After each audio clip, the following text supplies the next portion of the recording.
Welcome to this Step 2 clinical knowledge review on contraception test-taking strategies. This video is brought to you by Roadmap to Residency. Today we are going to break down the most common question patterns you will see on your board exam for contraception and teach you strategies to pick the right answer quickly and confidently. Remember, the goal here is not to reteach the entire topic, but to help you recognize patterns and apply smart test-taking strategies. Make sure you have reviewed the reproductive endocrinology and obstetrics and gynecology sections of first aid and your question bank before or alongside this video.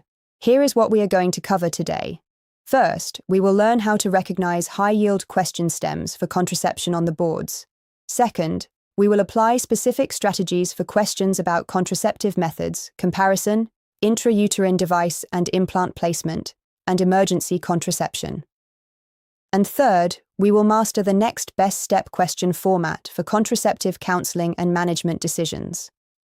This video assumes you have some baseline knowledge from your review resources. We are here to sharpen your test-taking approach. Our first strategy is the reversible versus permanent split.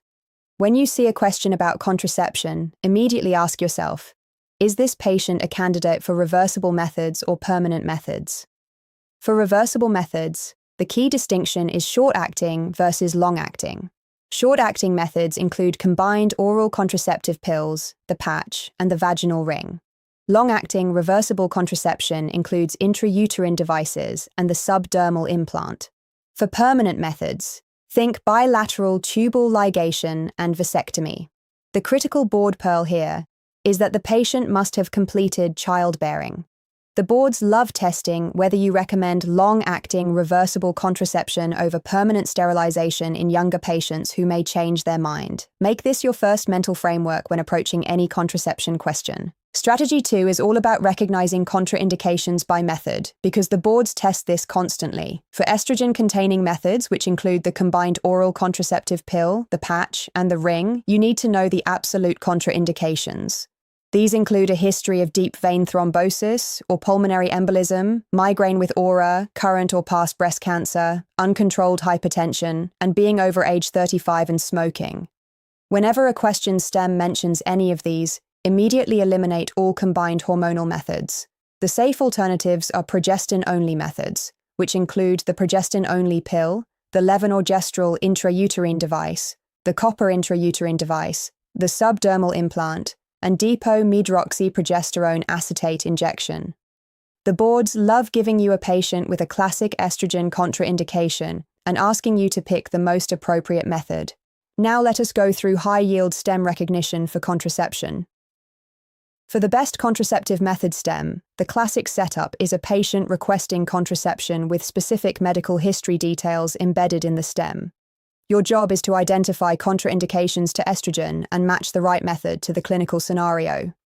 For the intrauterine device complication stem, look for a patient with an intrauterine device presenting with pain, abnormal bleeding, fever, or missing strings.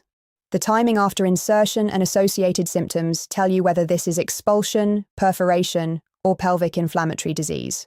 For the emergency contraception stem, a patient presents after unprotected intercourse asking how to prevent pregnancy. The key details are time elapsed since intercourse and the patient's body weight, which determine the best emergency option. These stems repeat over and over in your question bank and on the real exam.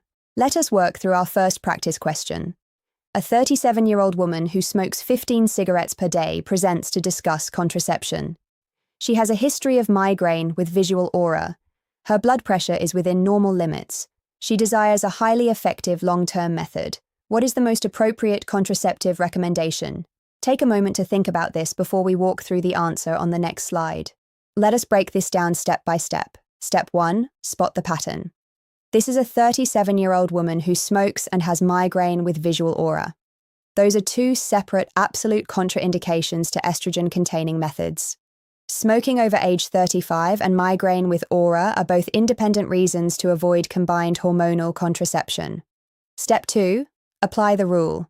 The board rule you must memorize is that any patient with migraine with aura or who smokes and is over age 35 cannot use combined hormonal contraception. This patient has both risk factors, so it should be doubly clear. She also wants long-term efficacy, which points you toward long-acting reversible contraception.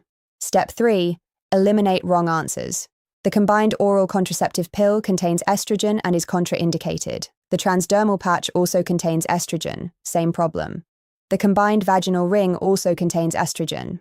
The correct answer is C, the Levonorgestrel intrauterine device. It is progestin only, it is highly effective, and it provides long-term contraception. Here is our second practice question.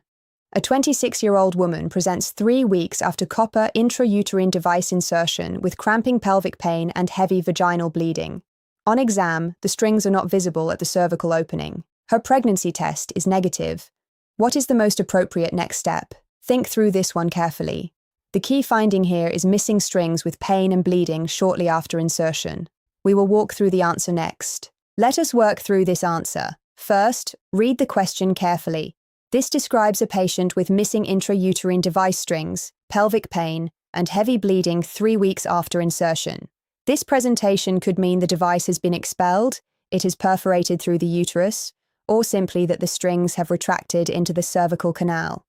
The pregnancy test is already negative, which is important because pregnancy must always be ruled out first when strings are missing. Now, why does transvaginal ultrasound come first? Because it can quickly and non-invasively confirm whether the device is still correctly positioned inside the uterus. If the device is seen in the uterus, the strings have simply retracted and can be retrieved later.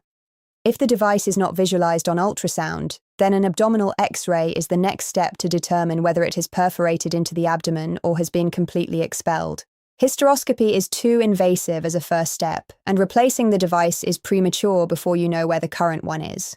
The correct answer is A, transvaginal ultrasound. Let us review emergency contraception for the boards because this comes up frequently. For oral emergency contraception, Levonorgestrel is effective up to 72 hours after unprotected intercourse. Ulipristal acetate extends that window to 120 hours and is more effective for patients with higher body weight. You can also use combined oral contraceptive pills in what is called the USMLE method, but this is less effective and causes significantly more nausea and vomiting. Now here is the most important pearl for the boards. The copper intrauterine device is the single most effective form of emergency contraception available. It can be placed up to 5 days after unprotected intercourse, and it also provides excellent ongoing long-term contraception.